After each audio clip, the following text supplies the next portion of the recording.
Assalamualaikum warahmatullahi wabarakatuh. Alhamdulillah, salatu wassalam ala sayyidina rasulillah sayyidina Muhammad ibn Abdullah wa ala alihi wa sahbihi wa mawalah, la hawla wa la quwata illa billahil aliyil azim. Qala rabbi shrah li sadri wa yassir li amri wahlul 'uqdatan min lisani yafqahu qawli. Subhanaka la ilma lana illa ma 'allamtana innaka antal alimul hakim. Para pemirsa yang dirahmati oleh Allah Subhanahu wa taala, pada kesempatan kali ini saya akan kembali melanjutkan kajian yang telah saya bahas di video sebelumnya, yang mana sudah terbahas yang mengenai tentang Kitabus Shaum, mulai dari pengertiannya, dalil-dalilnya, kemudian fadilah-fadilah daripada puasa itu sendiri, dan hukum-hukum daripada puasa itu sendiri. Pada kali ini saya akan melanjutkan kembali daripada kitab Taqriratus Sadidah fi Kitabis Shaum. Qala al-muallif rahimahullah ta'ala wa nafa'ana bihi wa bi ulumihi fid dharaini amin. Ila anqal Kitabus Shaum fi syurutis sihhatis shaum. Jadi pada kesempatan kali ini saya akan membahas tentang syarat sahnya daripada puasa. Qala syurutus sihhatis shaum, yang pertama syarat sahnya puasa adalah yang pertama al-Islam, yaitu hendaknya seseorang itu beragama Islam. Fa yashtaratu an yakuna musliman jami'an nahar, disyaratkan bagi seseorang itu dalam beragama muslim. Falau irtadda lahdatan wahidatan batala shaumuhu. Nah, apabila seseorang itu pada pertengahan puasa naudzubillah dia melakukan hal murtad atau keluar daripada agama Islam, maka pada saat itu juga batal puasanya. Itu yang pertama. Syarat sahnya yang pertama adalah harus beragama Islam. Kemudian yang syarat yang kedua adalah al-aqlu, yaitu hendaknya seseorang itu berakal. Fa yushtaratu an yakuna aqilan mumayyizan jami'an nahar. Disyaratkan bagi seseorang yang hendak berpuasa ia orang yang berakal. Falau junna walau lahdatan wahidah batala shaumuhu. Dan apabila pertengahan puasa itu dia mengalami naudzubillah kegilaan, maka pada saat itu juga batal puasanya. Wa amal igma wa sukru sayati tafsiluhu fi mubtilatis shaum. Nah, kemudian ada pertanyaan, bagaimana kalau seseorang itu tidak gila akan tetapi pingsan atau mabuk? Nah, pingsan dan mabuk ini akan ada penjelasannya nanti di video-video berikutnya tentang mubtilatis shaum, di hal-hal yang membatalkan puasa. Itu syarat yang kedua. Adapun syarat yang ketiga adalah an-niqa'u minal haidhi wan nifas. Seseorang itu suci daripada haid dan nifas. Nah, ini syarat yang ketiga dikhususkan untuk saudara-saudara kita yang perempuan. Fa yashtaratu an takuna al-mar'ah tahiratan jami'an nahar. Jadi disyaratkan perempuan atau wanita itu tadi suci selama ia berpuasa. Falau hadhat fi akhiril lahdhah minan nahari batala shaumuhu. Dan apabila di akhir siang atau di akhir daripada puasanya itu menjelang maghrib tiba-tiba dia haid, nah di saat itu juga puasanya batal. Wa kadzalika law tahurat athna awalakin yusannu laha al-imsak. Dan begitu juga sebaliknya, ketika dia haid kemudian di tengah-tengah siang pada saat hari puasa dia suci, nah disunahkan bagi wanita tersebut untuk menghargai teman-temannya yang puasa dengan melakukan imsak atau menahan hal-hal yang tidak membatalkan puasa, untuk menghormati daripada teman-temannya yang berpuasa. Wallahul a'lam. Kemudian yang keempat, syarat sahnya puasa yang keempat adalah al-ilmu biqaunil waqti qabilan lisaum. Seseorang itu hendaknya mengetahui waktu atau hari di mana hari itu diterimanya puasa. Bagaimana maksudnya? Ayya'lama annal yaumal ladzi yuridu an yasumahu yasihhu fihi shaum. Yaitu adalah dia hendaknya mengetahui bahwa hari itu adalah hari yang dia inginkan puasa itu, hari di mana puasa itu diterima. Bi an lam yakun minal ayyamil lati nahaa anisyami fiha. Jadi supaya tidak terjadi takutnya dia berpuasa di mana hari itu tidak diperbolehkannya puasa atau puasa-puasa yang dilarang, seperti yang sudah saya bahas di edisi video sebelumnya. Itu adalah daripada syarat sahnya daripada puasa. Ada 4. Yang pertama Islam, kedua berakal, ketiga suci dari haid dan nifas.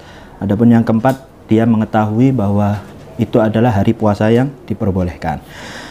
Kemudian dilanjutkan tentang syurut wujubis shaum, syarat wajibnya berpuasa. Syarat wajibnya berpuasa yang pertama adalah sama al-Islam, dia harus beragama Islam. Fala yukhatab bihi al-kafir fid dunya. Jadi tidak termasuk bagi saudara-saudara kita yang beragama non-muslim.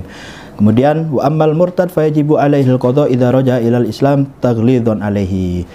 Kemudian jika naudzubillah ada yang melakukan tadi di pertengahan puasa dia murtad, atau di luar bulan puasa dia murtad, keluar daripada agama Islam, misalkan dia keluar dari agama Islam ini selama 3 tahun, kemudian di tahun ketiga itu dia kembali lagi ke agama Islam, maka puasa yang selama itu ia tinggalkan maka wajib untuk diqodok. Selama 3 tahun berarti dia mengkodok Ramadan selama 3 kali, yaitu 3 tahun, dan puasa-puasa yang lainnya yang selama ia tinggalkan. Itu yang pertama.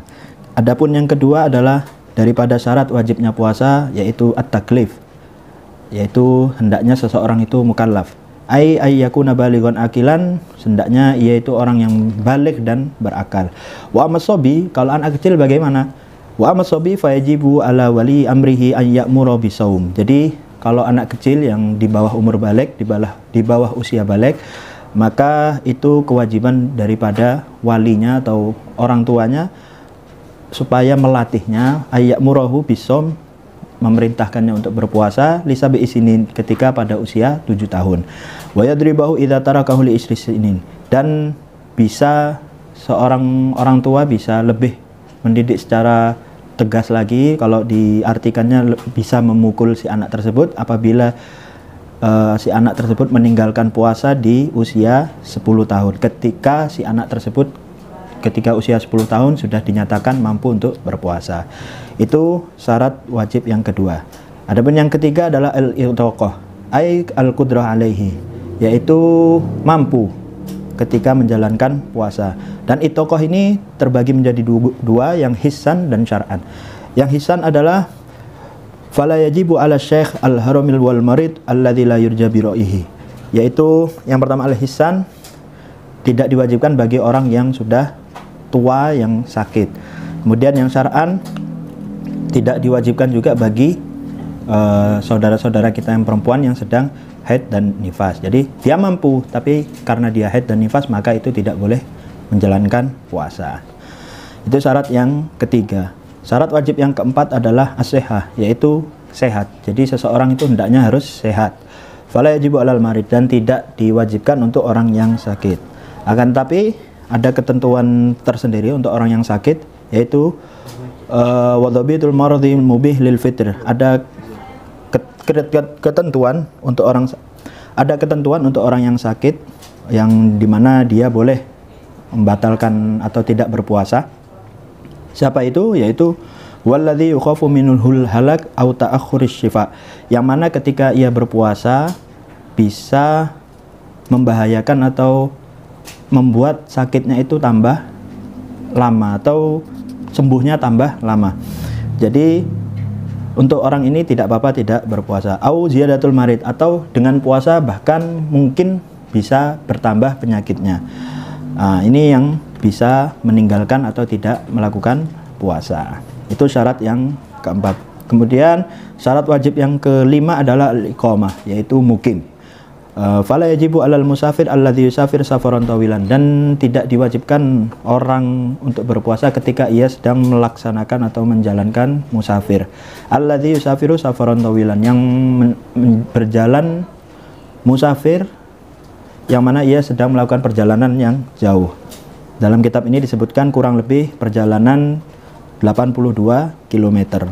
Nah, ini syarat wajib daripada puasa. Yang pertama tadi adalah al-Islam, yang kedua mukallaf, yang ketiga mampu, keempat sehat, dan yang kelima adalah orang yang mukim, tidak bepergian.